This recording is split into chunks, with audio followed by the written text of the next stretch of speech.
Le vicomte de Bragelonne, partie 16. Chapitre 70. Où les idées de D'Artagnan, d'abord fort troublées, commencent à s'éclaircir un peu. D'Artagnan prit aussitôt l'offensive. « Maintenant que je vous ai tout dit, cher ami, ou plutôt que vous avez tout deviné, dites-moi ce que vous faites ici, couvert de poussière et de boue. » Porthos essuya son front et regardant autour de lui avec orgueil, « Mais il me semble, dit-il, que vous pouvez le voir, ce que je fais ici. »« Sans doute, sans doute. Vous levez des pierres. »« Oh, pour leur montrer ce que c'est qu'un homme, au fainéant, dit Porthos avec mépris. Mais vous comprenez, oui, vous ne faites pas votre état de lever des pierres. Quoiqu'il y en ait beaucoup qui en font leur état et qui ne les lèvent pas comme vous. Voilà donc ce qui me faisait vous demander tout à l'heure. Que faites-vous ici, baron ? J'étudie la topographie, chevalier. Vous étudiez la topographie ? Oui, mais vous-même, que faites-vous sous cet habit bourgeois ? D'Artagnan reconnut qu'il avait fait une faute en se laissant aller à son étonnement. Porthos en avait profité pour riposter avec une question. Heureusement, D'Artagnan s'attendait à cette question. « Mais, dit-il, vous savez que je suis bourgeois, en effet. L'habit n'a donc rien d'étonnant, puisqu'il est en rapport avec la condition. »« Allons donc, vous, un mousquetaire !»« Vous n'y êtes plus, mon bon ami. J'ai donné ma démission. »« Bah, ah mon Dieu, oui. Et vous avez abandonné le service ? » ?»« Je l'ai quitté. »« Vous avez abandonné le roi ? » ?»« Tout net. » Porthos leva les bras au ciel comme fait un homme qui apprend une nouvelle inouïe. « Oh, par exemple, voilà qui me confond, dit-il. C'est pourtant ainsi. Et qui a pu vous déterminer à cela ? Le roi m'a déplu. Mazarin me dégoûtait depuis longtemps, comme vous savez. J'ai jeté ma casaque aux orties. Mais Mazarin est mort. Je le sais, parbleu bien. Seulement, à l'époque de sa mort, la démission était donnée et acceptée depuis 2 mois. C'est alors que, me trouvant libre, j'ai couru à Pierrefonds pour voir mon cher Porthos. J'avais entendu parler de l'heureuse division que vous aviez faite de votre temps, et je voulais, pendant une quinzaine de jours, diviser le mien sur le vôtre. Mon ami, vous savez que ce n'est pas pour 15 jours que la maison vous est ouverte. C'est pour 1 an, c'est pour 10 ans, c'est pour la vie. Merci, Porthos. Ah, ça, vous n'avez point besoin d'argent, dit Porthos en faisant sonner une 50aine de louis que renfermait son gousset. Auquel cas, vous savez... Non, je n'ai besoin de rien. J'ai placé mes économies chez Planchet, qui m'en sert la rente. Vos économies ? Sans doute, dit D'Artagnan.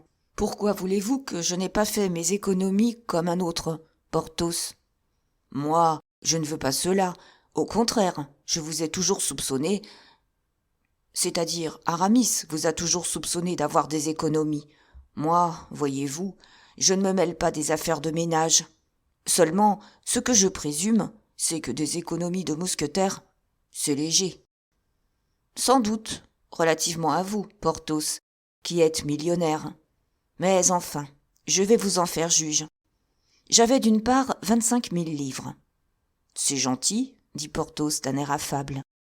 Et, continua D'Artagnan, j'y ai ajouté, le 25 du mois dernier, 200 autres 1000 livres. Porthos ouvrit des yeux énormes, qui demandaient éloquemment au mousquetaire « Où diable avez-vous volé une pareille somme, cher ami ?» « 200 000 livres !» s'écria-t-il enfin. « Oui, oui, avec 25 que j'avais et 20 000 que j'ai sur moi, me complète une somme de 245 000 livres.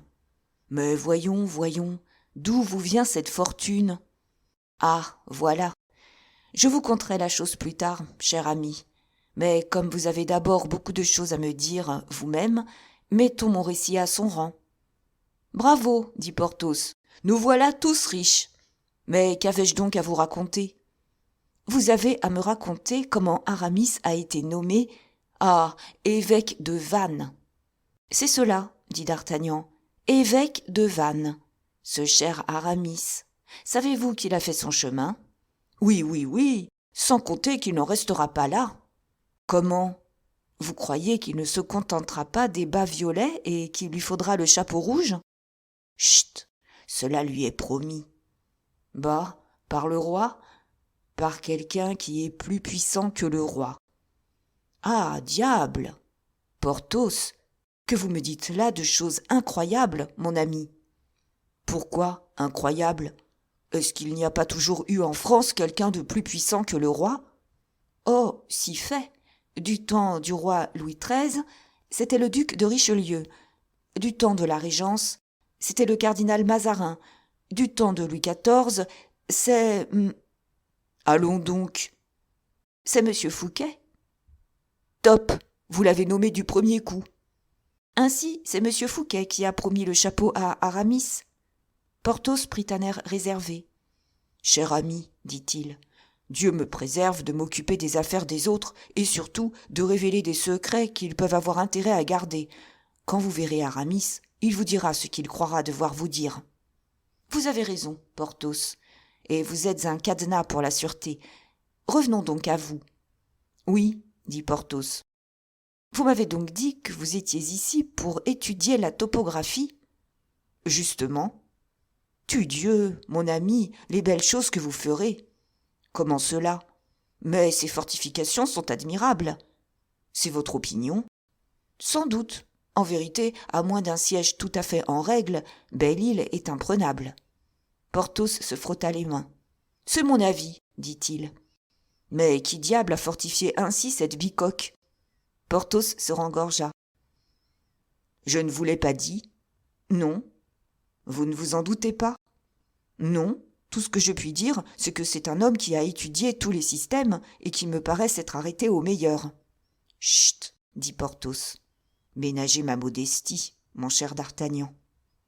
Vraiment? Répondit le mousquetaire. Ce serait vous qui... Oh! Par grâce, mon ami. Vous qui avez imaginé, tracé et combiné entre eux ces bastions, ces redans, ces courtines, ces demi-lunes, qui préparez ce chemin couvert? Je vous en prie. Vous qui avez édifié cette lunette avec ses angles rentrants et ses angles saillants? Mon ami. Vous qui avez donné au jour de vos embrasures cette inclinaison à l'aide de laquelle vous protégez si efficacement les servants de vos pièces? Eh, mon Dieu, oui. Ah, Porthos, Porthos, il faut s'incliner devant vous, il faut admirer. Mais vous avez toujours caché ce beau génie. J'espère, mon ami, que vous allez me montrer tout cela dans le détail. Rien de plus facile. Voici mon plan. Montrez. Porthos conduisit d'Artagnan vers la pierre qui lui servait de table et sur laquelle le plan était étendu. Au bas du plan était écrit, de cette formidable écriture de Porthos, écriture dont nous avons eu déjà l'occasion de parler, « Au lieu de vous servir du carré ou du rectangle, ainsi qu'on le faisait jusqu'aujourd'hui, vous supposerez votre place enfermée dans un hexagone régulier, ce polygone ayant l'avantage d'offrir plus d'angles que le quadrilatère. Chaque côté de votre hexagone, dont vous déterminerez la longueur en raison des dimensions prises sur la place, sera divisé en deux parties, et sur le point milieu, vous élèverez une perpendiculaire vers le centre du polygone, laquelle égalera en longueur la 6e partie du côté. Par les extrémités, de chaque côté du polygone, vous tracerez 2 diagonales et qui iront couper la perpendiculaire. Ces 2 droites formeront les lignes de défense. « Diable !» dit d'Artagnan, s'arrêtant à ce point de la démonstration. « Mais c'est un système complet, cela, Porthos !»« Tout entier, fit Porthos. Voulez-vous continuer ? » « Non pas, j'en ai lu assez. Mais puisque c'est vous, mon cher Porthos, qui dirigez les travaux, qu'avez-vous besoin d'établir ainsi votre système par écrit ? » « Oh, mon cher, la mort. »« Comment, la mort ? » ?»« Eh oui, nous sommes tous mortels. »« C'est vrai, dit d'Artagnan. Vous avez réponse à tout, mon ami. » Et il reposa le plan sur la pierre. Mais si peu de temps qu'il eût eu ce plan entre les mains, d'Artagnan avait pu distinguer, sous l'énorme écriture de Porthos, une écriture beaucoup plus fine qui lui rappelait certaines lettres à Marie Michon dont il avait eu connaissance dans sa jeunesse. Seulement, la gomme avait passé et repassé sur cette écriture. qui eût échappé à un œil moins exercé que celui de notre mousquetaire. « Bravo, mon ami, bravo !» dit D'Artagnan. « Et maintenant, vous savez tout ce que vous vouliez savoir, n'est-ce pas ?» dit Porthos en faisant la roue. « Oh, mon Dieu, oui ! Seulement, faites-moi une dernière grâce, cher ami. Parlez, je suis le maître ici. Faites-moi le plaisir de me nommer ce monsieur qui se promène là-bas. » « Où ? Là-bas ? Derrière les soldats. » « Suivi d'un laquais ? » ?»« Précisément. »« En compagnie d'une espèce de maraud vêtu de noir ? » ?»« À merveille. C'est monsieur Gétard. »« Qu'est-ce que monsieur Gétard, mon ami ? » ?»« C'est l'architecte de la maison. »« De quelle maison ? » ?»« De la maison de monsieur Fouquet. »« Ah ah !» s'écria D'Artagnan. « Vous êtes donc de la maison de monsieur Fouquet, vous, Porthos ? » ?»« Moi ? Et pourquoi cela ? » fit le topographe en rougissant jusqu'à l'extrémité supérieure des oreilles. « Mais vous dites la maison en parlant de Belle-Île, comme si vous parliez du château de Pierrefonds. » Porthos se pinça les lèvres. « Mon cher, dit-il, Belle-Île est à monsieur Fouquet, n'est-ce pas ? » ?»« Oui. »« Comme Pierrefonds est à moi. »« Certainement. »« Vous êtes venu à Pierrefonds ? » ?»« Je vous ai dit que j'y étais, ne voilà pas 2 mois. » « Y avez-vous vu un monsieur qui a l'habitude de s'y promener une règle à la main ? » ?»« Non, mais j'eusse pu y voir, s'il s'y promenait effectivement. »« Eh bien, ce monsieur, c'est monsieur Boulingrin. »« Qu'est-ce que monsieur Boulingrin ? » ?»« Voilà, justement. Si quand ce monsieur se promène une règle à la main, quelqu'un me demande « Qu'est-ce que monsieur Boulingrin ?» je réponds « C'est l'architecte de la maison. » Eh bien, monsieur Gétard est le Boulingrin de monsieur Fouquet. Mais il n'a rien à voir aux fortifications, qui me regardent seul, entendez-vous bien, rien absolument. « Ah, Porthos !» s'écria D'Artagnan en laissant tomber ses bras comme un vaincu qui rend son épée. « Ah, mon ami, vous n'êtes pas seulement un topographe herculéen, vous êtes encore un dialecticien de première trempe. »« N'est-ce pas ?» répondit Porthos, « que c'est puissamment raisonné ?» Et il souffla comme le congre que D'Artagnan avait laissé échapper le matin. « Et maintenant, continua D'Artagnan, ce maraud qui accompagne monsieur Gétard est-il aussi de la maison de monsieur Fouquet ? » « Oh, fit Porthos avec mépris, c'est un monsieur Jupenet ou Juponnet, une espèce de poète. »« Qui vient s'établir ici ? » ?»« Je crois que oui. Je pensais que monsieur Fouquet avait bien assez de poètes là-bas, Scudéry, Loret, Pélisson, La Fontaine. S'il faut que je vous dise la vérité, Porthos, ce poète-là vous déshonore. Eh, mon ami, ce qui nous sauve, c'est qu'il n'est pas ici comme poète. Comment donc y est-il ? Comme imprimeur. Et même vous me faites songer que j'ai un mot à lui dire, à ce cuistre. Dites. Porthos fit un signe à Jupenet, lequel avait bien reconnu D'Artagnan et ne se souciait pas d'approcher, ce qui amena tout naturellement un second signe de Porthos. Ce signe était tellement impératif qu'il fallait obéir cette fois. Il s'approcha donc. « Ça, dit Porthos, vous voilà débarqué d'hier et vous faites déjà des vôtres. »« Comment cela, monsieur le baron ? » demanda Jupenet tout tremblant. « Votre presse a gémi toute la nuit, monsieur, dit Porthos, et vous m'avez empêché de dormir. Corne de bœuf !»« Monsieur, objecta timidement Jupenet, vous n'avez rien encore à imprimer, donc vous ne devez pas encore faire aller la presse. Qu'avez-vous donc imprimé cette nuit ? » ?»« Monsieur, une poésie légère de ma composition. »« Légère ? Allons donc, monsieur, la presse criait que c'était pitié. Que cela ne vous arrive plus, entendez-vous ? » ?»« Non, monsieur. »« Vous me le promettez ? » ?»« Je le promets. »« C'est bien. Pour cette fois, je vous pardonne. Allez !» Le poète se retira avec la même humilité dont il avait fait preuve en arrivant. « Eh bien, maintenant que nous avons lavé la tête à ce drôle, déjeunons, dit Porthos. « Oui, dit D'Artagnan, déjeunons. »« Seulement, dit Porthos, je vous ferai observer, mon ami, que nous n'avons que 2 heures pour notre repas. »« Que voulez-vous ? Nous tâcherons d'en faire assez. Mais pourquoi n'avons-nous que 2 heures ? » ?»« Parce que la marée monte à 1 heure, et qu'avec la marée, je pars pour Vannes. Mais, comme je reviens demain, cher ami, restez chez moi, vous y serez le maître. J'ai bon cuisinier, bonne cave. Mais non, interrompit d'Artagnan, mieux que cela. Quoi? Vous allez à Vannes, dites-vous. Sans doute. Pour voir Aramis. Oui. Eh bien, moi qui étais venu de Paris exprès pour voir Aramis, c'est vrai. Je partirai avec vous. Tiens, c'est cela.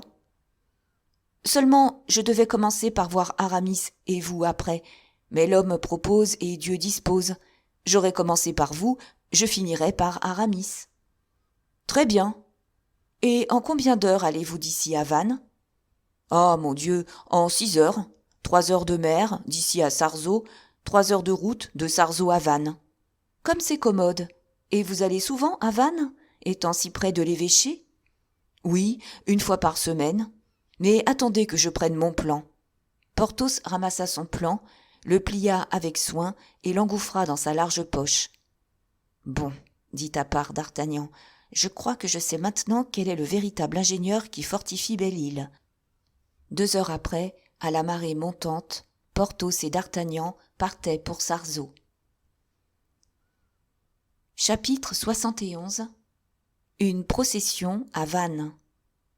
La traversée de Belle-Île à Sarzeau se fit assez rapidement grâce à l'un de ces petits corsaires dont on avait parlé à d'Artagnan pendant son voyage et qui, taillé pour la course et destiné à la chasse, s'abritait momentanément dans la rade de Locmaria où l'un d'eux, avec le quart de son équipage de guerre, faisait le service entre Belle-Île et le continent. D'Artagnan eut l'occasion de se convaincre cette fois encore que Porthos, bien qu'ingénieur et topographe, n'était pas profondément enfoncé dans les secrets d'État. Sa parfaite ignorance, au reste, eût passé près de tout autre pour une savante dissimulation. Mais d'Artagnan connaissait trop bien tous les plis et replis de son Porthos pour ne pas y trouver un secret s'il y était, comme ces vieux garçons rangés et minutieux savent trouver, les yeux fermés, tel livre sur les rayons de la bibliothèque, telle pièce de linge dans un tiroir de leur commode. Donc, s'il n'avait rien trouvé, ce rusé d'Artagnan, en roulant et en déroulant son Porthos, c'est qu'en vérité, il n'y avait rien. « Soit, dit d'Artagnan, j'en saurai plus à Vannes en 1 demi-heure que Porthos n'en a su à Belle-Île en 2 mois. Seulement, pour que je sache quelque chose, il importe que Porthos n'use pas du seul stratagème dont je lui laisse la disposition. Il faut qu'il ne prévienne point Aramis de mon arrivée. » Tous les soins du mousquetaire se bornèrent donc, pour le moment, à surveiller Porthos. Et, hâtons-nous de le dire, Porthos ne méritait pas cet excès de défiance. Porthos ne songeait aucunement à mal. Peut-être, à la première vue, d'Artagnan lui avait-il inspiré un peu de défiance. Mais presque aussitôt, d'Artagnan avait reconquis dans ce bon et brave cœur la place qu'il y avait toujours occupée, et pas le moindre nuage n'obscurcissait le gros œil de Porthos, se fixant de temps en temps avec tendresse sur son ami. En débarquant, Porthos s'informa si ses chevaux l'attendaient, et en effet, il les aperçut bientôt à la croix du chemin qui tourne autour de Sarzeau et qui, sans traverser cette petite ville, aboutit à Vannes. Ces chevaux étaient au nombre de 2, celui de M. de Vallon et celui de son écuyer. Car Porthos avait un écuyer depuis que Mousqueton n'usait plus que du chariot comme moyen de locomotion. D'Artagnan s'attendait à ce que Porthos proposât d'envoyer en avant son écuyer sur un cheval pour en ramener un autre, et il se promettait, lui, d'Artagnan, de combattre cette proposition. Mais rien de ce que présumait d'Artagnan n'arriva. Porthos ordonna tout simplement au serviteur de mettre pied à terre et d'attendre son retour à Sarzeau pendant que d'Artagnan montrait son cheval. Ce qui fut fait. « Mais vous êtes homme de précaution, mon cher Porthos, dit d'Artagnan à son ami lorsqu'il se trouva en selle sur le cheval de l'écuyer. Oui, mais c'est une gracieuseté d'Aramis. Je n'ai pas mes équipages ici. Aramis a donc mis ses écuries à ma disposition. Bons chevaux, mordiou, pour des chevaux d'évêque, dit d'Artagnan. Il est vrai qu'Aramis est un évêque tout particulier. C'est un saint homme, répondit Porthos d'un ton presque nasillard et en levant les yeux au ciel. Alors il est donc bien changé, dit d'Artagnan, car nous l'avons connu passablement profane. La grâce l'a touché, dit Porthos. Bravo, dit d'Artagnan, cela redouble mon désir de le voir, ce cher Aramis. et il éperonna son cheval qui l'emporta avec une nouvelle rapidité. « Peste !» dit Porthos, « si nous allons de ce train-là, nous ne mettrons qu'1 heure au lieu de 2. »« Pour faire combien, dites-vous, Porthos ? 4 lieues et demie. »« Ce sera aller bon pas. J'aurais pu, cher ami, vous faire embarquer sur le canal, mais au diable les rameurs ou les chevaux de trait. Les premiers vont comme des tortues, les seconds comme des limaces. Et quand on peut se mettre un bon coursier entre les genoux, mieux vaut un bon cheval que des rameurs ou tout autre moyen. Vous avez raison. Vous, surtout, Porthos, qui êtes toujours magnifique à cheval. Un peu lourd, mon ami. Je me suis pesé dernièrement. Et combien pesez-vous ? 300, dit Porthos avec orgueil. Bravo ! De sorte, vous comprenez, qu'on est forcé de me choisir des chevaux dont le rein soit droit et large. Autrement, je les crève en 2 heures. Oui, des chevaux de géant, n'est-ce pas, Porthos ? Vous êtes bien bon, mon ami, répliqua l'ingénieur avec une affectueuse majesté. En effet, mon ami, répliqua d'Artagnan, il me semble que votre monture sue déjà. Dame, il fait chaud. Ah, voyez-vous Vannes maintenant ? Oui, très bien, c'est une fort belle ville, à ce qu'il paraît. Charmante, selon Aramis, du moins. Moi, je la trouve noire. Mais il paraît que c'est beau, le noir, pour les artistes. J'en suis fâché. Pourquoi cela, Porthos ? Parce que j'ai précisément fait badigeonner en blanc mon château de Pierrefonds, qui était gris de vieillesse. Fit d'Artagnan. En effet, le blanc est plus gai. Oui, mais c'est moins auguste, à ce que m'a dit Aramis. Heureusement qu'il y a des marchands de noir. Je ferai rebadigeonner Pierrefonds en noir, voilà tout. Si le gris est beau, vous comprenez, mon ami, le noir doit être superbe. Dame, fit d'Artagnan, cela me paraît logique. Est-ce que vous n'êtes jamais venu à Vannes, d'Artagnan ? Jamais. Alors vous ne connaissez pas la ville ? Non. Eh bien, tenez, dit Porthos en se haussant sur ses étriers, mouvement qui fit fléchir l'avant-main de son cheval. Voyez-vous dans le soleil, là-bas, cette flèche ? Certainement que je la vois. C'est la cathédrale. Qui s'appelle ? Saint-Pierre. Maintenant, là, tenez, dans le faubourg à gauche. Voyez-vous une autre croix ? À merveille. C'est Saint-Paterne, la paroisse de prédilection d'Aramis. Ah, sans doute. Voyez-vous, Saint-Paterne passe pour avoir été le premier évêque de Vannes. Il est vrai qu'Aramis prétend que non, lui. Il est vrai qu'il est si savant que cela pourrait bien être qu'un paradoxe, dit d'Artagnan. Précisément. Merci, la langue me fourchait. Il fait si chaud. Mon ami, fit d'Artagnan, continuez, je vous prie, votre intéressante démonstration. Qu'est-ce que ce grand bâtiment blanc percé de fenêtres ? Ah, celui-là, c'est le collège des Jésuites. Pardieu, vous avez la main heureuse. Voyez-vous, près du collège, une grande maison à clocheton à tourelle et d'un beau style gothique, comme dit cette brute de monsieur Gétard. Oui, je la vois. Eh bien, c'est là que loge Aramis. Quoi ? Il ne loge pas à l'évêché ? Non, l'évêché est en ruine. L'évêché, d'ailleurs, est dans la ville, et Aramis préfère le faubourg. Voilà pourquoi, vous dis-je, il affectionne Saint-Paterne, parce que Saint-Paterne est dans le faubourg. Et puis, il y a dans ce même faubourg un mail, un jeu de paume et une maison de dominicains. Tenez, celle-là qui élève jusqu'au ciel ce beau clocher. Très bien. Ensuite, voyez-vous, le faubourg est comme une ville à part. Il a ses murailles, ses tours, ses fossés. Le quai même y aboutit, et les bateaux abordent au quai.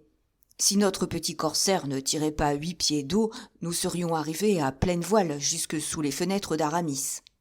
« Porthos, mon ami !» s'écria d'Artagnan. « Vous êtes un puits de science, une source de réflexion ingénieuse et profonde. » « Porthos, vous ne me surprenez plus.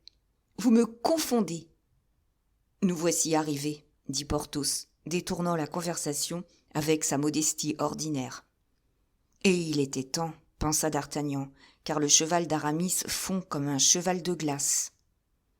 Ils entrèrent presque au même instant dans le faubourg, Mais à peine eurent-ils fait 100 pas qu'ils furent surpris de voir les rues jonchées de feuillages et de fleurs. Aux vieilles murailles de Vannes pendaient les plus vieilles et les plus étranges tapisseries de France. Des balcons de fer tombaient de longs draps blancs tout parsemés de bouquets. Les rues étaient désertes. On sentait que toute la population était rassemblée sur un point.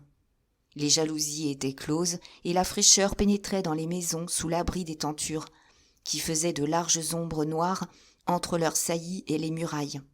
Soudain, au détour d'une rue, des chants frappèrent les oreilles des nouveaux débarqués.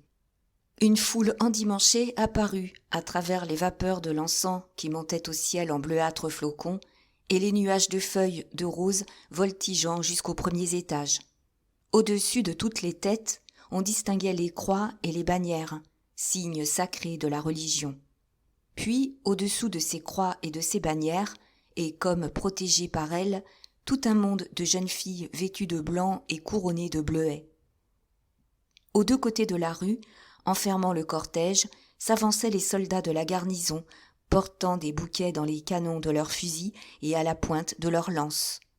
C'était une procession. Tandis que d'Artagnan et Porthos regardaient avec une ferveur de bon goût qui déguisait une extrême impatience de pousser en avant, un dais magnifique s'approchait, précédé de 100 jésuites et de 100 dominicains, et escorté par 2 archidiacres, un trésorier, un pénitencier et 12 chanoines. Un chantre à la voix foudroyante, un chantre trié certainement dans toutes les voix de la France, comme l'était le tambour-major de la garde impériale dans tous les géants de l'Empire, un chantre, escorté de 4 autres chantres qui semblaient n'être là que pour lui servir d'accompagnement, faisait retentir les airs et vibrer les vitres de toutes les maisons. Sous le dais apparaissait une figure pâle et noble, aux yeux noirs, aux cheveux noirs mêlés de fils d'argent, à la bouche fine et circonspecte, au menton proéminent et anguleux. Cette tête, pleine de gracieuse majesté, était coiffée de la mitre épiscopale, coiffure qui lui donnait, outre le caractère de la souveraineté, celui de l'ascétisme et de la méditation évangélique. « Aramis !» s'écria involontairement le mousquetaire quand cette figure altière passa devant lui. Le prélat tressaillit. Il parut avoir entendu cette voix comme un mort ressuscitant entend la voix du Sauveur. Il leva ses grands yeux noirs aux longs cils et les porta sans hésiter vers l'endroit d'où l'exclamation était partie. D'un seul coup d'œil, il avait vu Porthos et d'Artagnan près de lui. De son côté, d'Artagnan, grâce à l'acuité de son regard, avait tout vu, tout saisi. Le portrait en pied du prélat était entré dans sa mémoire pour n'en plus sortir.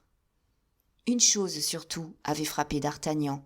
En l'apercevant, Aramis avait rougi, puis il avait à l'instant même concentré sous sa paupière le feu du regard du maître et l'imperceptible affectuosité du regard de l'ami.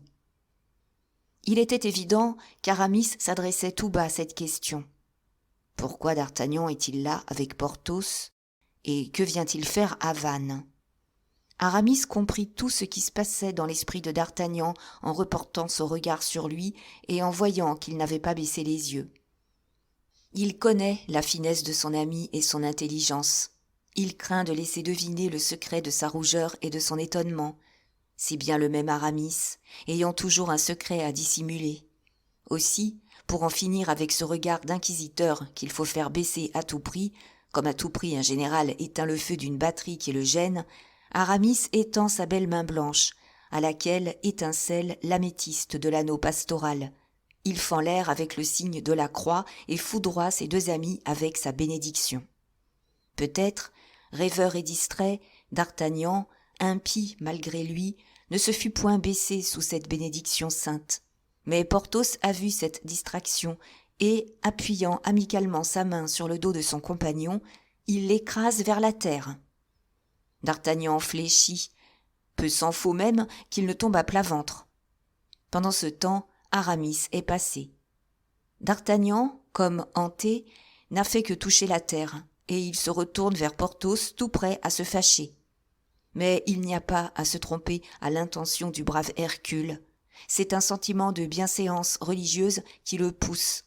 D'ailleurs, la parole, chez Porthos, au lieu de déguiser la pensée, la complète toujours.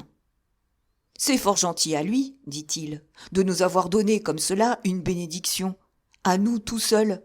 Décidément, c'est un saint homme et un brave homme. » Moins convaincu que Porthos, D'Artagnan ne répondit pas.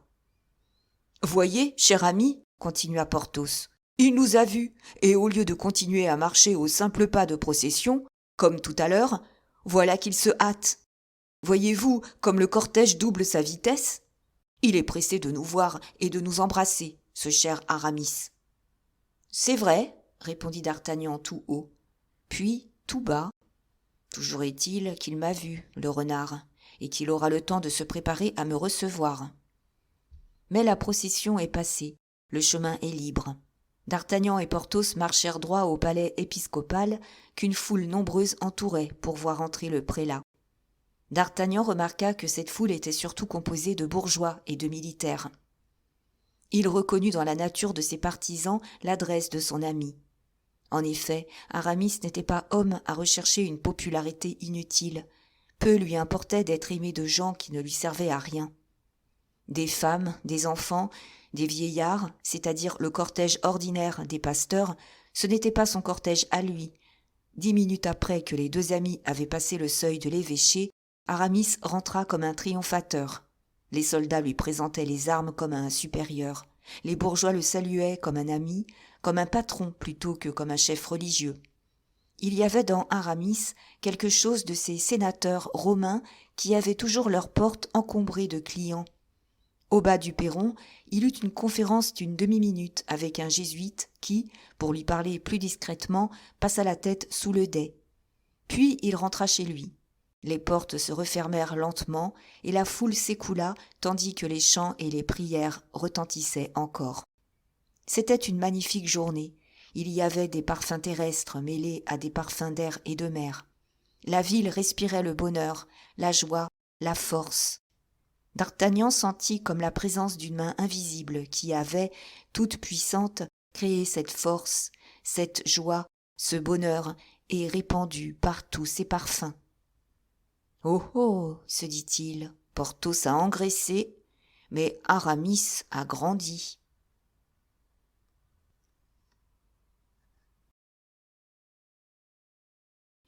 Chapitre 72. La grandeur de l'évêque de Vannes. Porthos et D'Artagnan étaient entrés à l'évêché par une porte particulière, connue des seuls amis de la maison. Il va sans dire que Porthos avait servi de guide à D'Artagnan.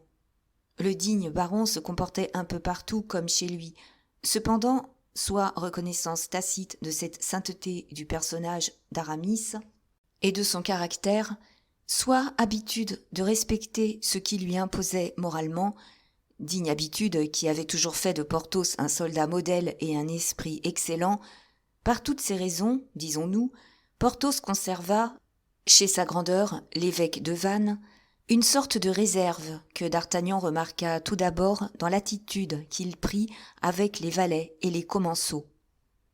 Cependant, cette réserve n'allait pas jusqu'à se priver de questions. Porthos questionna. On apprit alors que sa grandeur venait de rentrer dans ses appartements et se préparait à paraître, dans l'intimité, moins majestueuse qu'elle n'avait paru avec ses ouailles.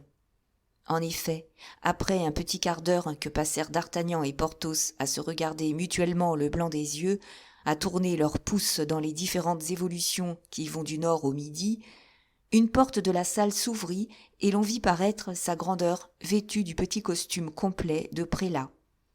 Aramis portait la tête haute, en homme qui a l'habitude du commandement, la robe de drap violet retroussée sur le côté et le poing sur la hanche. En outre, il avait conservé la fine moustache et la royale allongée du temps de Louis XIII. Il exhala en entrant ce parfum délicat qui, chez les hommes élégants, chez les femmes du grand monde, ne change jamais et semble s'être incorporé dans la personne dont il est devenu l'émanation naturelle. Cette fois seulement, le parfum avait retenu quelque chose de la sublimité religieuse de l'encens. Il n'énivrait plus, il pénétrait. Il n'inspirait plus le désir, il inspirait le respect. Aramis, en entrant dans la chambre, n'hésita pas un instant et sans prononcer une parole qui, quelle qu'elle fût, eût été froide en pareille occasion, il vint droit au mousquetaire si bien déguisé sous le costume de M. Agnan, et le serra dans ses bras avec une tendresse que le plus défiant n'eût pas soupçonné de froideur ou d'affectation. D'Artagnan, de son côté, l'embrassa d'une égale ardeur. Porthos serra la main délicate d'Aramis dans ses grosses mains, et d'Artagnan remarqua que sa grandeur lui serrait la main gauche, probablement par habitude, attendu que Porthos devait déjà 10 fois lui avoir meurtri ses doigts ornés de bagues en broyant sa chair dans l'étau de son poignet. Aramis, averti par la douleur, se défiait donc et ne présentait que des chairs à froisser et non des doigts à écraser contre de l'or ou des facettes de diamants. Entre deux accolades, Aramis regarda en face d'Artagnan, lui offrit une chaise et s'assit dans l'ombre, observant que le jour donnait sur le visage de son interlocuteur.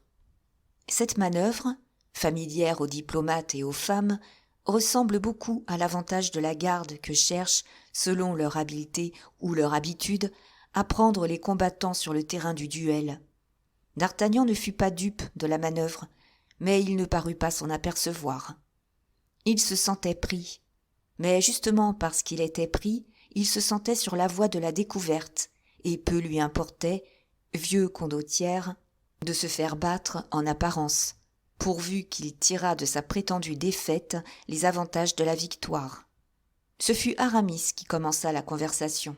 « Ah, cher ami, mon bon d'Artagnan, dit-il, quel excellent hasard !»« C'est un hasard, mon révérend compagnon, dit d'Artagnan, que j'appellerais de l'amitié. Je vous cherche comme toujours, je vous ai cherché, dès que j'ai eu quelque grande entreprise à vous offrir ou quelques heures de liberté à vous donner. »« Ah, vraiment ?» dit Aramis sans explosion. « Vous me cherchez ?»« Eh oui, il vous cherche, mon cher Aramis, dit Porthos. Et la preuve, c'est qu'il m'a relancé, moi, à Belle-Île. C'est aimable, n'est-ce pas ? » « Ah, fit Aramis, certainement, à Belle-Île. »« Bon, dit d'Artagnan, voilà mon butor de Porthos qui, sans y songer, a tiré du premier coup le canon d'attaque. »« À Belle-Île, dit Aramis. Dans ce trou, dans ce désert, c'est aimable, en effet. »« Et c'est moi qui lui ai appris que vous étiez à Vannes, continua Porthos du même ton. D'Artagnan arma sa bouche d'une finesse presque ironique. « Si fait, je le savais, dit-il, mais j'ai voulu voir. »« Voir quoi ?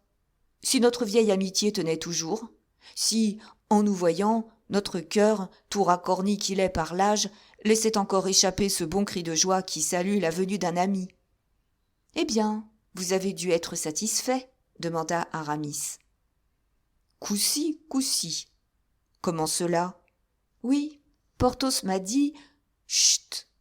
Et vous ? Eh bien, et moi ? Et vous, vous m'avez donné votre bénédiction. »« Que voulez-vous, mon ami ? » dit en souriant Aramis. « C'est ce qu'un pauvre prélat, comme moi, a de plus précieux. »« Allons donc, mon cher ami. »« Sans doute. » On dit cependant à Paris que l'évêché de Vannes est un des meilleurs de France. »« Ah ? Vous voulez parler des biens temporels ? Dit Aramis d'un air détaché.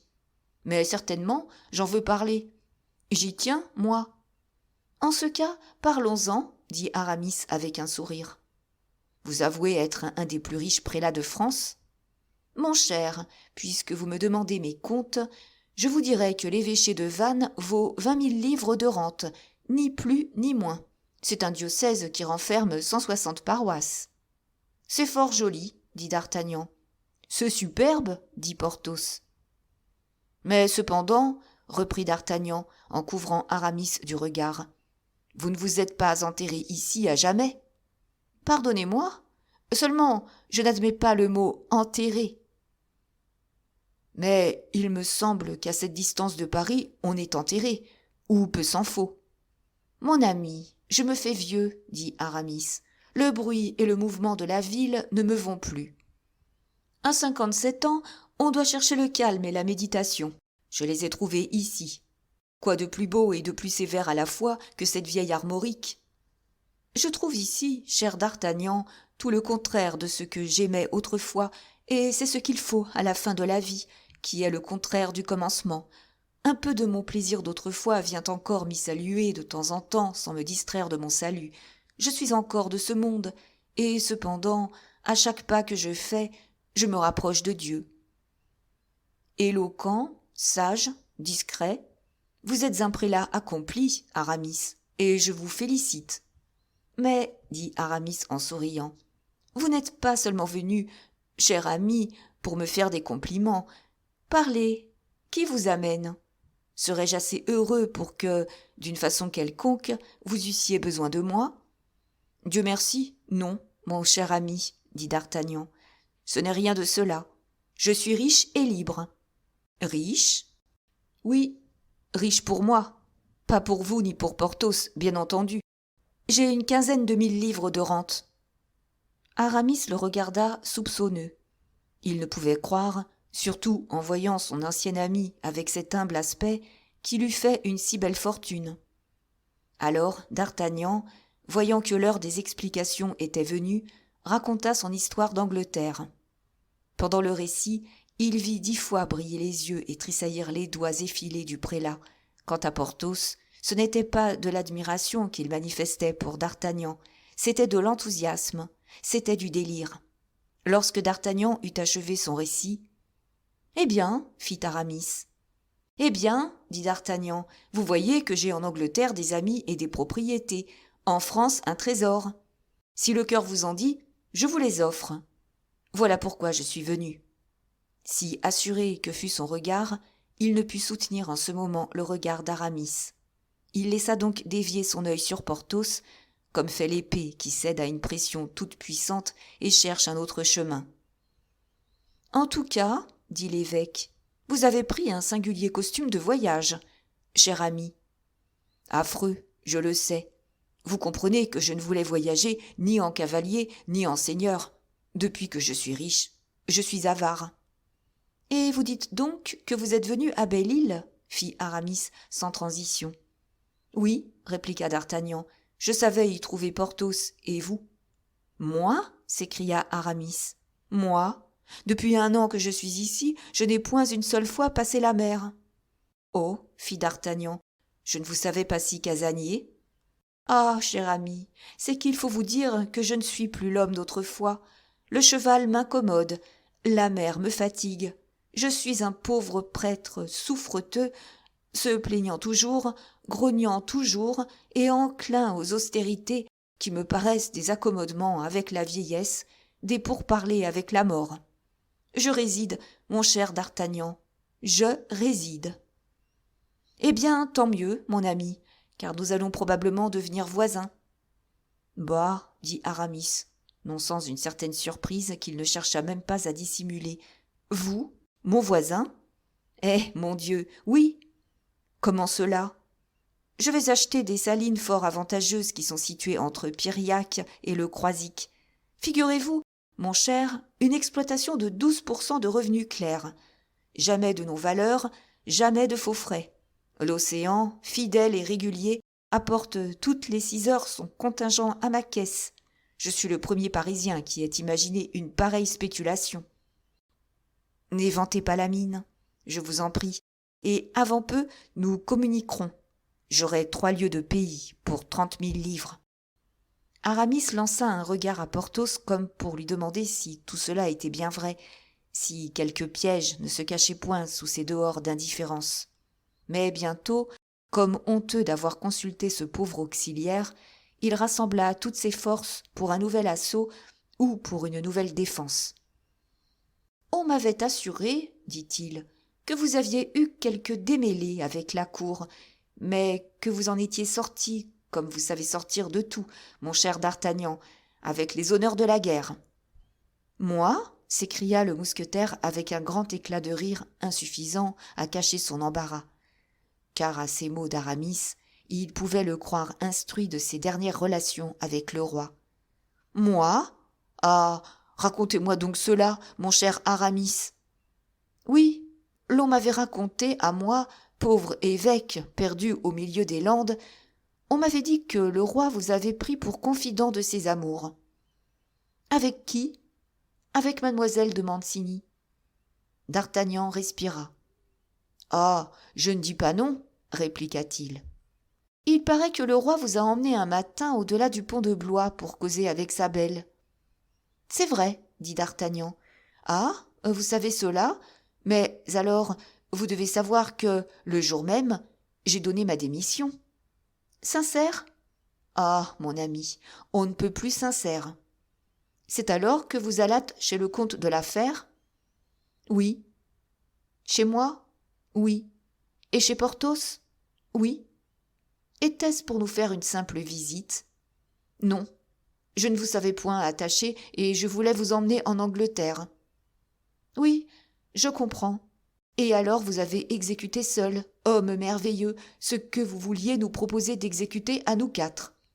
Je me suis douté que vous étiez pour quelque chose dans cette belle restauration, quand j'ai appris qu'on vous avait vu aux réceptions du roi Charles, lequel vous parlait comme un ami, ou plutôt comme un obligé. »« Mais comment diable avez-vous su tout cela ? » demanda d'Artagnan, qui craignait que les investigations d'Aramis ne s'étendissent plus loin qu'il ne le voulait.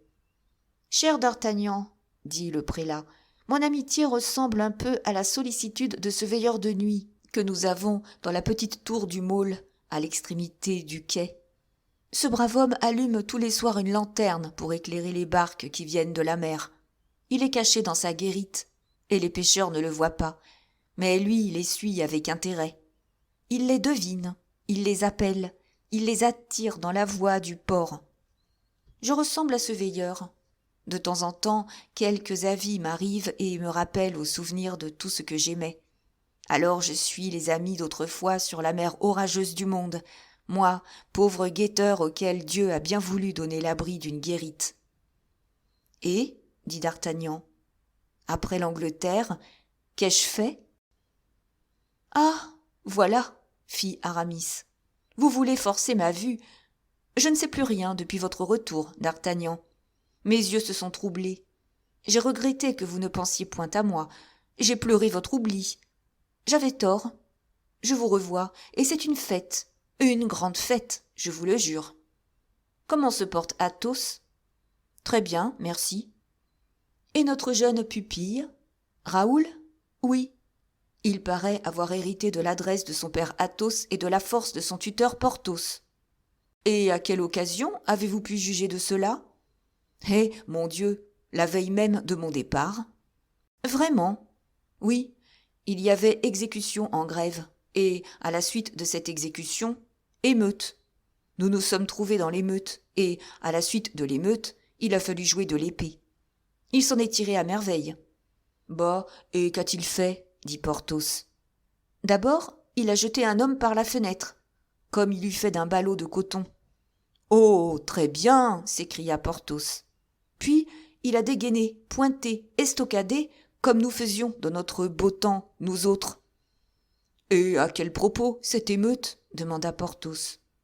D'Artagnan remarqua sur la figure d'Aramis une complète indifférence à cette question de Porthos. Mais, dit-il en regardant Aramis, à propos de 2 traitants à qui le roi faisait rendre gorge, 2 amis de M. Fouquet que l'on pendait. À peine un léger froncement de sourcils du prélat indiqua-t-il qu'il avait entendu. « Oh oh !» fit Porthos. « Et comment les nommait-on, ces amis de M. Fouquet ?»« Messieurs d'Emery et Lyodot, » dit d'Artagnan. « Connaissez-vous ces noms-là, Aramis ?»« Non, » fit dédaigneusement le prélat. « Cela m'a l'air de nom de financier. »« Justement. »« Oh, M. Fouquet a laissé pendre ses amis ?» s'écria Porthos. « Et pourquoi pas ?» dit Aramis. « C'est qu'il me semble… » Si on a pendu ces malheureux, c'était par ordre du roi. Or, M. Fouquet, pour être surintendant des finances, n'a pas, je pense, droit de vie et de mort. « C'est égal, » grommela Porthos. « À la place de M. Fouquet… » Aramis comprit que Porthos allait dire quelque sottise. Il brisa la conversation. « Voyons, dit-il, mon cher d'Artagnan, c'est assez parler des autres. Parlons un peu de vous. »« Mais de moi, vous en savez tout ce que je puis vous en dire. Parlons de vous, au contraire, cher Aramis. » Je vous l'ai dit, mon ami, il n'y a plus d'Aramis en moi. Plus même de l'abbé d'Herblay, plus même. Vous voyez un homme que Dieu a pris par la main et qui l'a conduit à une position qu'il ne devait ni n'osait espérer. Dieu interrogea d'Artagnan. Oui. Tiens, c'est étrange. On m'avait dit, à moi, que c'était monsieur Fouquet. Qui vous a dit cela? Fit Aramis, sans que toute la puissance de sa volonté pût empêcher une légère rougeur de colorer ses joues. Ma foi, c'est Bazin. Le sot! Je ne dis pas qu'il soit homme de génie, c'est vrai, mais il me l'a dit, et après lui, je vous le répète. Je n'ai jamais vu monsieur Fouquet, répondit Aramis, avec un regard aussi calme et aussi pur que celui d'une jeune vierge qui n'a jamais menti. Mais, répliqua d'Artagnan, quand vous l'eussiez vu et même connu, il n'y aurait point de mal à cela. C'est un fort brave homme que monsieur Fouquet. Ah, un grand politique? Aramis fit un geste d'indifférence. Un tout-puissant ministre? Je ne relève que du roi et du pape, dit Aramis. Dame, écoutez donc, dit d'Artagnan du ton le plus naïf. Je vous dis cela, moi, parce que tout le monde ici jure par monsieur Fouquet. La plaine est à monsieur Fouquet, les salines que j'ai achetées sont à monsieur Fouquet, l'île dans laquelle Porthos s'est fait topographe est à monsieur Fouquet, la garnison est à monsieur Fouquet, les galères sont à monsieur Fouquet. J'avoue donc que rien ne m'eût surpris dans votre inféodation, ou plutôt dans celle de votre diocèse, monsieur Fouquet. C'est un autre maître que le roi, voilà tout, mais aussi puissant qu'un roi. Dieu merci, je ne suis inféodé à personne. Je n'appartiens à personne, et suis tout à moi, répondit Aramis, qui, pendant cette conversation, suivait de l'œil chaque geste de d'Artagnan, chaque clin d'œil de Porthos. Mais d'Artagnan était impassible et Porthos immobile. Les coups portés habilement étaient parés par un habile adversaire. Aucun ne toucha. Néanmoins, chacun sentait la fatigue d'une pareille lutte, et l'annonce du souper fut bien reçue par tout le monde. Le souper changea le cours de la conversation. D'ailleurs, ils avaient compris que, sur leur garde comme ils étaient chacun de son côté, ni l'un ni l'autre n'en saurait davantage. Porthos n'avait rien compris du tout. Il s'était tenu immobile parce qu'Aramis lui avait fait signe de ne pas bouger. Le souper ne fut donc pour lui que le souper. Mais c'était bien assez pour Porthos. Le souper se passa donc à merveille. D'Artagnan fut d'une gaieté éblouissante. Aramis se surpassa par sa douce affabilité. Porthos mangea comme feu Pélops. On causa guerre et finance, art et amour. Aramis faisait l'étonné à chaque mot de politique que risquait d'Artagnan. Cette longue série de surprises augmenta la défiance de d'Artagnan, comme l'éternelle indifférence de d'Artagnan provoquait la défiance d'Aramis. Enfin, d'Artagnan laissa à dessein tomber le nom de Colbert. Il avait réservé ce coup pour le dernier. « Qu'est-ce que Colbert » demanda l'évêque. « Oh, pour le coup, se dit d'Artagnan, c'est trop fort. Veillons, mordiou. Veillons. » Et il donna sur Colbert tous les renseignements qu'Aramis pouvait désirer. Le souper, ou plutôt la conversation, se prolongea jusqu'à 1h du matin entre d'Artagnan et Aramis.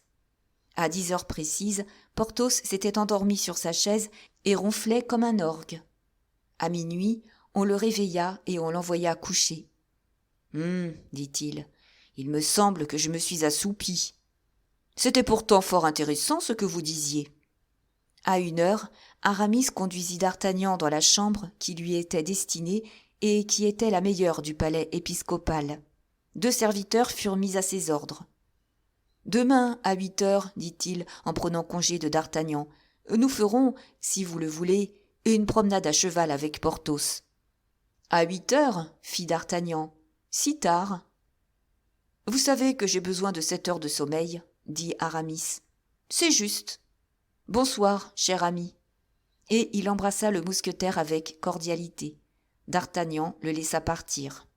« Bon, dit-il, quand sa porte fut fermée derrière Aramis.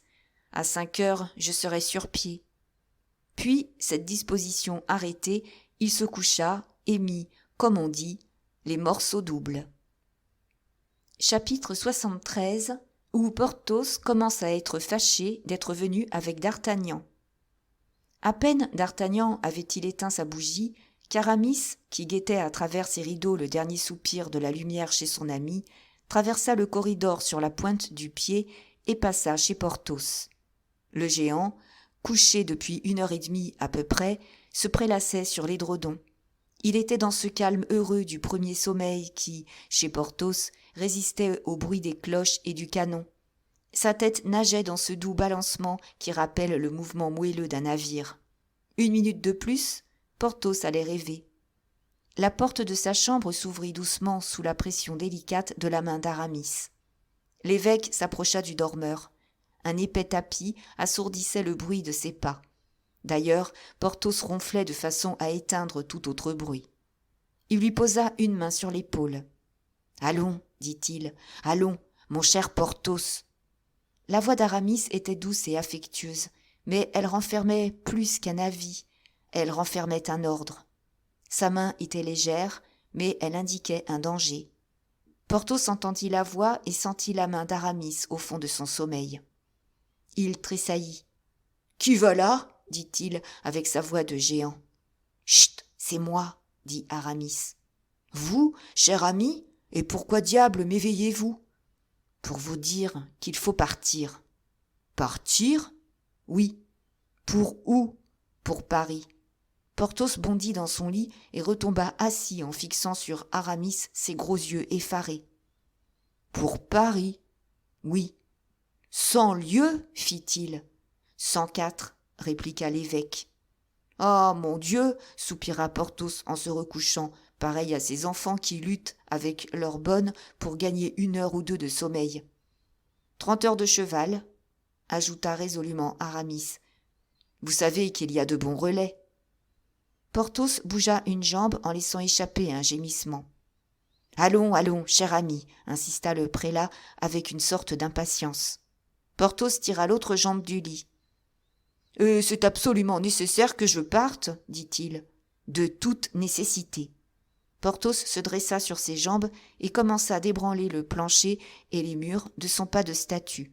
« Chut, pour l'amour de Dieu, mon cher Porthos, » dit Aramis. « Vous allez réveiller quelqu'un. »« Ah, c'est vrai, » répondit Porthos d'une voix de tonnerre. « J'oubliais. Mais soyez tranquille, je m'observerai. » Et, en disant ces mots, il fit tomber une ceinture chargée de son épée, de ses pistolets et d'une bourse dont les écus s'échappèrent avec un bruit vibrant et prolongé. Ce bruit fit bouillir le sang d'Aramis, tandis qu'il provoquait chez Porthos un formidable éclat de rire. « Que c'est bizarre !» dit-il de sa même voix. « Plus bas, Porthos, plus bas donc !»« C'est vrai !» Et il baissa en effet la voix d'un demi-ton. « Je disais donc, » continua Porthos, « que c'est bizarre qu'on ne soit jamais aussi lent que lorsqu'on veut se presser, aussi bruyant que lorsqu'on désire être muet. »« Oui, c'est vrai, mais faisons mentir le proverbe, Porthos. Hâtons-nous et taisons-nous. »« Vous voyez que je fais de mon mieux, » dit Porthos en passant son haut de chausse. « Très bien. Il paraît que c'est pressé. »« C'est plus que pressé, c'est grave, Porthos. » « Oh oh ! D'Artagnan vous a questionné, n'est-ce pas ? » ?»« Moi ? » ?»« Oui, à Belle-Île. »« Pas le moins du monde. »« Vous en êtes bien sûr, Porthos ? » ?»« Parbleu !»« C'est impossible, souvenez-vous bien. »« Il m'a demandé ce que je faisais. Je lui ai dit de la topographie. J'aurais voulu dire un autre mot dont vous vous étiez servi un jour. »« De la castramétation ? » ?»« C'est cela. Mais je n'ai jamais pu me le rappeler. Tant mieux. Que vous a-t-il demandé encore ? Ce que c'était que M. Gétard. Et encore ? Ce que c'était que M. Jupenet. Il n'a pas vu notre plan de fortification, par hasard. Si fait ? Ah, diable ! Mais soyez tranquille, j'avais effacé votre écriture avec de la gomme. Impossible de supposer que vous avez bien voulu me donner quelques avis dans ce travail. Il a de bons yeux, notre ami. Que craignez-vous ? Je crains que tout ne soit découvert, Porthos. Il s'agit donc de prévenir un grand malheur. J'ai donné l'ordre à mes gens de fermer toutes les portes. On ne laissera point sortir d'Artagnan avant le jour. Votre cheval est tout scellé. Vous gagnez le premier relais. À 5 heures du matin, vous aurez fait 15 lieues. Venez. » On vit alors Aramis vêtir Porthos pièce par pièce avec autant de célérité qu'eût pu le faire le plus habile valet de chambre. Porthos, moitié confus, moitié étourdi, se laissait faire et se confondait en excuses. Lorsqu'il fut prêt, Aramis le prit par la main et l'emmena, en lui faisant poser le pied avec précaution sur chaque marche de l'escalier, l'empêchant de se heurter aux embrasures des portes, le tournant et le retournant comme si lui, Aramis, eût été le géant et Porthos le nain. Cette âme incendiait et soulevait cette matière. Un cheval, en effet, attendait tout scellé dans la cour. Porthos se mit en selle. Alors Aramis prit lui-même le cheval par la bride et le guida sur du fumier répandu dans la cour, dans l'intention évidente d'éteindre le bruit. Il lui pinçait en même temps les naseaux pour qu'il ne hennît pas. Puis, une fois arrivé à la porte extérieure, attirant à lui Porthos, qui allait partir sans même lui demander pourquoi, « Maintenant, ami Porthos, maintenant, sans débrider jusqu'à Paris, dit-il à son oreille.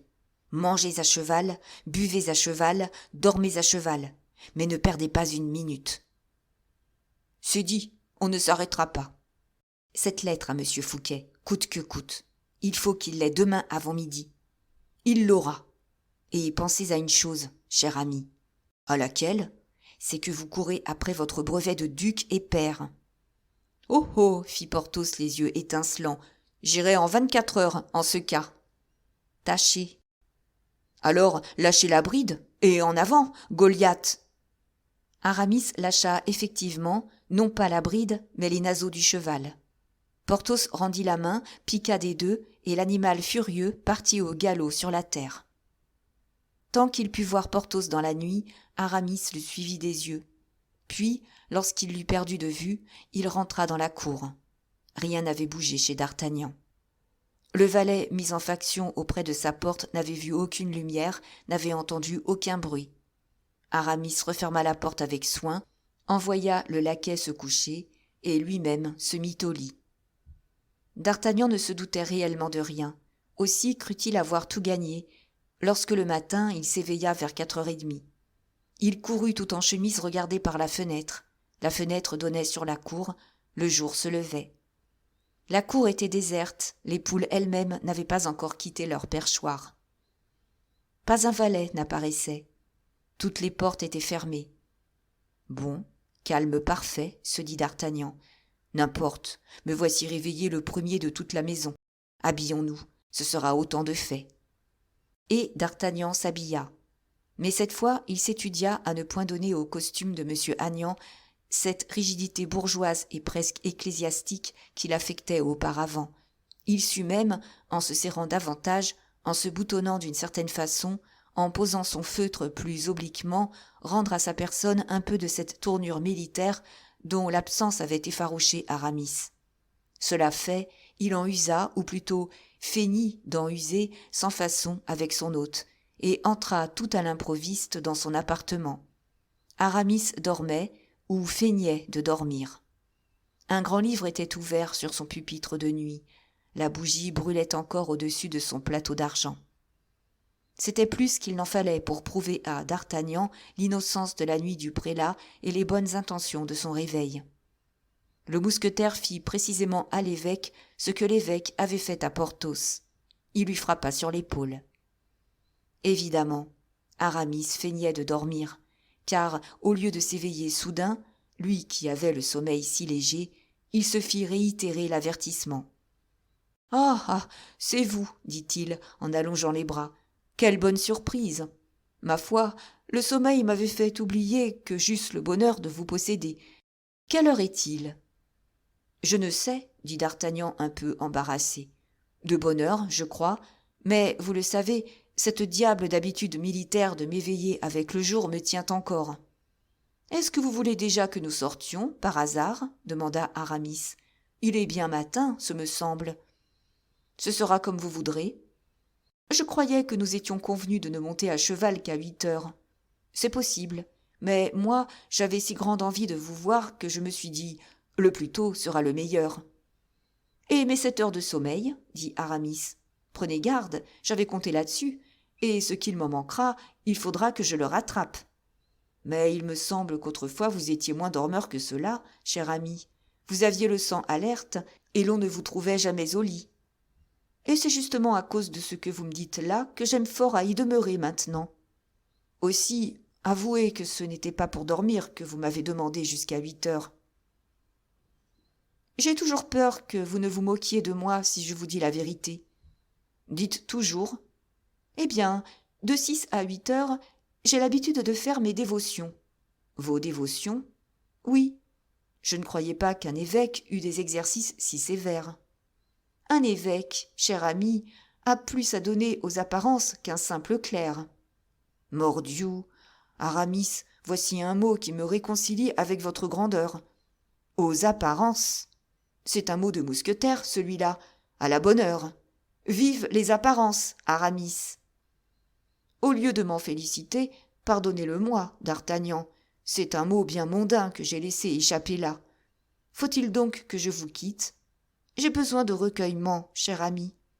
Bon, je vous laisse, mais à cause de ce païen qu'on appelle d'Artagnan, abrégez-les, je vous prie. J'ai soif de votre parole. Eh bien, d'Artagnan, je vous promets que dans 1 heure et demie... 1 heure et demie de dévotion? Ah, mon ami, passez-moi cela au plus juste. Faites-moi le meilleur marché possible. Aramis se mit à rire. Toujours charmant, toujours jeune, toujours gai, dit-il. Voilà que vous êtes venu dans mon diocèse pour me brouiller avec la grâce. Bah. Et vous savez bien que je n'ai jamais résisté à vos entraînements. Vous me coûterez mon salut, d'Artagnan. D'Artagnan se pinça les lèvres. Allons, dit-il, je prends le péché sur mon compte. Débridez-moi un simple signe de croix de chrétien. Débridez-moi un pater et partons. Chut, dit Aramis. Nous ne sommes déjà plus seuls. Et j'entends des étrangers qui montent. Eh bien, congédiez-les. Impossible, je leur avais donné rendez-vous hier. C'est le principal du collège des Jésuites et le supérieur des Dominicains. Votre état-major, soit. Qu'allez-vous faire? Je vais aller réveiller Porthos et attendre dans sa compagnie que vous ayez fini vos conférences. Aramis ne bougea point, ne sourcilla point, ne précipita ni son geste ni sa parole. « Allez, dit-il. » D'Artagnan s'avança vers la porte.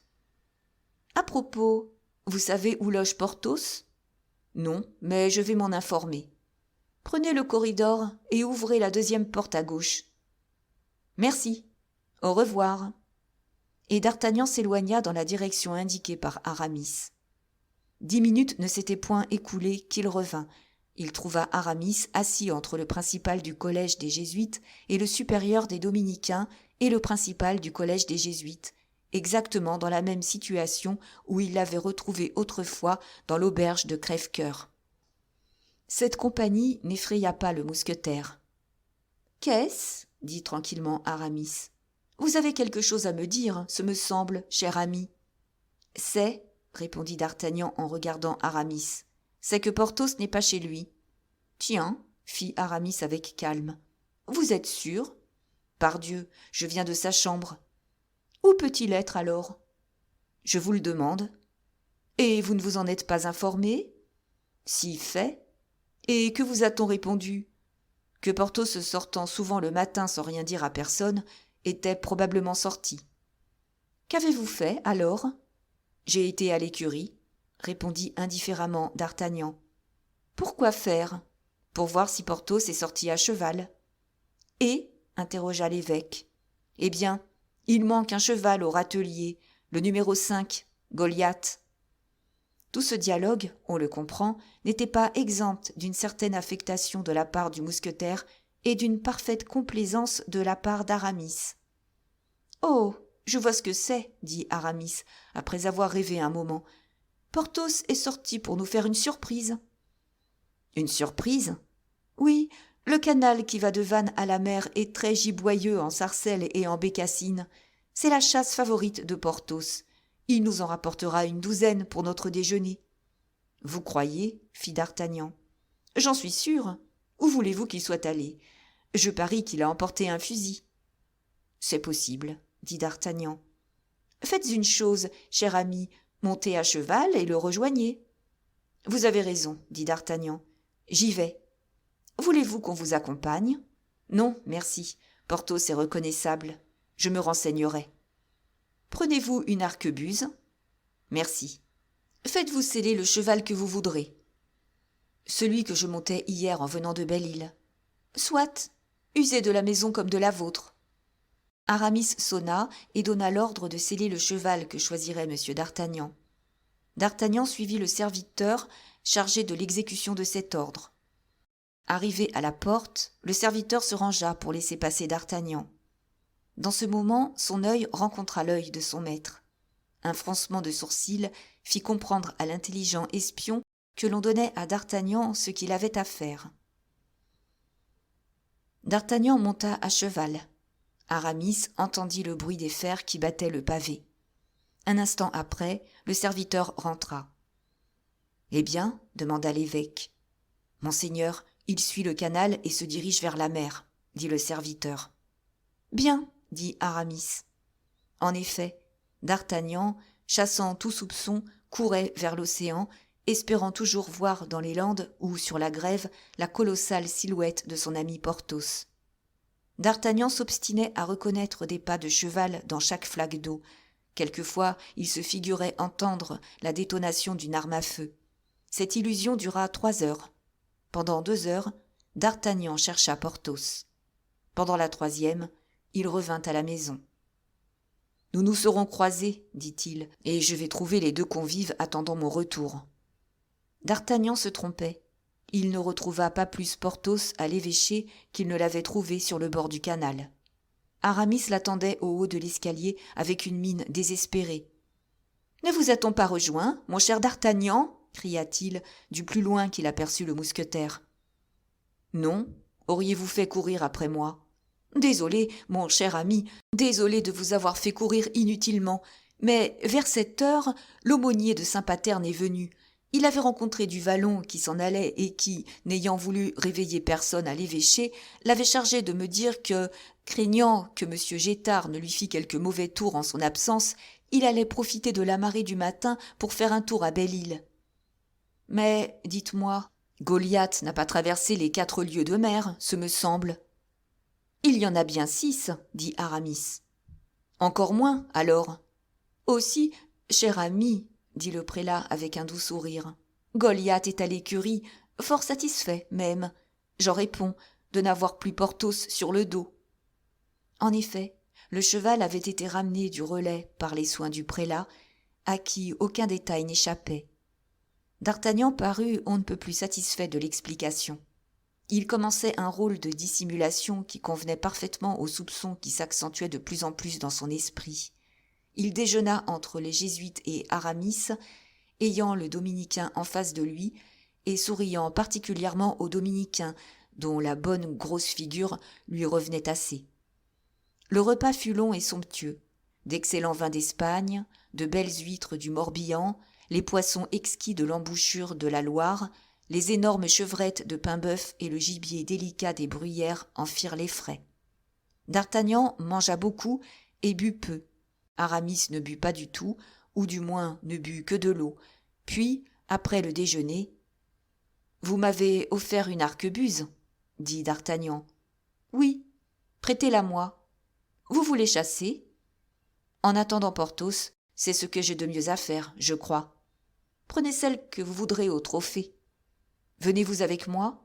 Hélas, mon cher, ce serait avec grand plaisir, mais la chasse est défendue aux évêques. » « Ah, dit d'Artagnan, je ne savais pas. D'ailleurs, continua Aramis, j'ai affaire jusqu'à midi. »« J'irai donc seul ? dit d'Artagnan. Hélas, oui, mais revenez dîner surtout. Pardieu, on mange trop bien chez vous pour que je n'y revienne pas. » Et là-dessus, d'Artagnan quitta son hôte, salua les convives, prit son arquebuse, mais, au lieu de chasser, courut tout droit au petit port de Vannes. Il regarda en vain si on le suivait. il ne vit rien ni personne. Il fréta un petit bâtiment de pêche pour 25 livres et partit à 11h30, convaincu qu'on ne l'avait pas suivi. On ne l'avait pas suivi, c'était vrai. Seulement, un frère jésuite, placé au haut du clocher de son église, n'avait pas depuis le matin, à l'aide d'une excellente lunette, perdu un seul de ses pas. À 11h15, Aramis était averti que d'Artagnan voguait vers Belle-Île. Le voyage de d'Artagnan fut rapide. Un bon vent nord-nord-est le poussait vers Belle-Île. Au fur et à mesure qu'il approchait, ses yeux interrogeaient la côte.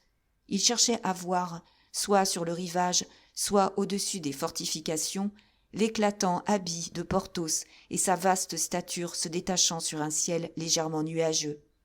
D'Artagnan cherchait inutilement. Il débarqua sans avoir rien vu et apprit du premier soldat interrogé par lui que M. du Vallon n'était point encore revenu de Vannes. Alors, sans perdre un instant, d'Artagnan ordonna à sa petite barque de mettre le cap sur Sarzeau. On sait que le vent tourne avec les différentes heures de la journée. Le vent était passé du nord-nord-est au sud-est. Le vent était donc presque aussi bon pour le retour à Sarzeau qu'il l'avait été pour le voyage de Belle-Île. En 3 heures, d'Artagnan eut touché le continent. 2 autres heures lui suffirent pour gagner Vannes. Malgré la rapidité de la course, ce que d'Artagnan dévora d'impatience et de dépit pendant cette traversée, le pont seul du bateau sur lequel il trépigna pendant 3 heures pourrait le raconter à l'histoire. D'Artagnan ne fit qu'un bond du quai où il était débarqué au palais épiscopal. Il comptait terrifier Aramis par la promptitude de son retour, et il voulait lui reprocher sa duplicité, avec réserve toutefois, mais avec assez d'esprit néanmoins pour lui en faire sentir toutes les conséquences et lui arracher une partie de son secret. Il espérait enfin, grâce à cette verve d'expression qui est au mystère ce que la charge à la baïonnette est au redoute, enlever le mystérieux Aramis jusqu'à une manifestation quelconque. Mais il trouva dans le vestibule du palais le valet de chambre qui lui fermait le passage, tout en lui souriant d'un air béat. « Monseigneur !» cria d'Artagnan en essayant de l'écarter de la main. Un instant ébranlé, le valet reprit son aplomb. « Monseigneur !» fit-il. « Eh oui, sans doute. Ne me reconnais-tu pas, imbécile ? Si fait. Vous êtes le chevalier d'Artagnan. Alors, laisse-moi passer. » « Inutile. »« Pourquoi inutile ? » ?»« Parce que sa grandeur n'est point chez elle. »« Comment sa grandeur n'est point chez elle ? Mais où est-elle donc ? » ?»« Partie. »« Partie ? » ?»« Oui. »« Pour où ? » ?»« Je n'en sais rien, mais peut-être le dit-elle à monsieur le chevalier. »« Comment ? Où cela ? De quelle façon ? » ?»« Dans cette lettre qu'elle m'a remise pour monsieur le chevalier. » Et le valet de chambre tira une lettre de sa poche. « Eh, donne donc, maroufle !» fit d'Artagnan en la lui arrachant des mains. « Ah oui, » continua d'Artagnan à la première ligne, « oui, je comprends. » Et il lut à demi-voix. « Cher ami, une affaire des plus urgentes m'appelle dans une des paroisses de mon diocèse. J'espérais vous voir avant de partir, mais je perds cet espoir en songeant que vous allez sans doute rester 2 ou 3 jours à Belle-Île avec notre cher Porthos. Amusez-vous bien, mais n'essayez pas de lui tenir tête à table. C'est un conseil que je n'eusse pas donné même à Athos dans son plus beau et son meilleur temps. Adieu, cher ami. Croyez bien que j'en suis au regret de n'avoir pas mieux et plus longtemps profité de votre excellente compagnie. »« Mordiou !» s'écria d'Artagnan. « Je suis joué. Ah, pécore, brute, triple sot que je suis. Mais rira bien qui rira le dernier. Oh, dupé comme un singe à qui on donne une noix vide. » Et, bourrant un coup de poing sur le museau toujours riant du valet de chambre, il s'élança hors du palais épiscopal. Furet, si bon trotteur qu'il fût, n'était plus à la hauteur des circonstances. D'Artagnan gagna donc la poste, et il y choisit un cheval auquel il fit voir, avec de bons éperons et une main légère, que les cerfs ne sont point les plus agiles coureurs de la création.